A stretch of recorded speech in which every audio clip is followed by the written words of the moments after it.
गुजरातमधील वैद्यकीय महाविद्यालयातील प्रथम वर्षाच्या विद्यार्थ्यांचा रॅगिंगचा भाग म्हणून वरिष्ठांनी त्याला 3 तास उभं केल्यानं मृत्यू झाला। मीडिया रिपोर्टनुसार यावर्षी धारपूर पाटण येथील GMERS मेडिकल कॉलेज आणि हॉस्पिटलमध्ये दाखल झालेल्या पहिल्या वर्षातील अनेक विद्यार्थ्यांपैकी अनिल मथानिया हा एक होता। वसतिगृहातील तृतीय वर्षाच्या विद्यार्थ्यांनी त्याला ओळख करून देण्यासाठी सलग 3 तास उभे केले असा आरोप आहे। इंट्रोडक्शन किंवा इंट्रो हा शब्द अनेकदा निवासी कॅम्पमधील रॅगिंग ॲक्टिव्हिटीजसाठी वापरला जातो, ज्या दरम्यान वरिष्ठ नवीन विद्यार्थ्यांना त्रास देतात।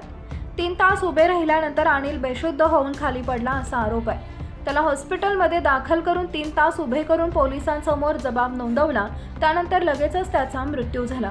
मृतदेह शवविच्छेदनासाठी पाठवण्यात आला असून त्याच्या अहवालातून मृत्यूच्या कारणाबाबत अधिक माहिती मिळण्याची शक्यता आहे। तो बेशुद्ध असल्याचं लक्षात येताच आम्ही त्याला रुग्णालयात दाखल केले। त्यानं पोलिसांना सांगितले की त्याला वाईट वागणूक देण्यात आली आणि 3 तास उभे करण्यात आले। आम्ही पोलिसांना आणि कुटुंबियांना याबाबत कळवले। या प्रकरणी कठोर कारवाई करण्याचा आम्ही प्रयत्न करू अशी माहिती मेडिकल कॉलेजचे डीन हार्दिक शाह यांनी दिली आहे।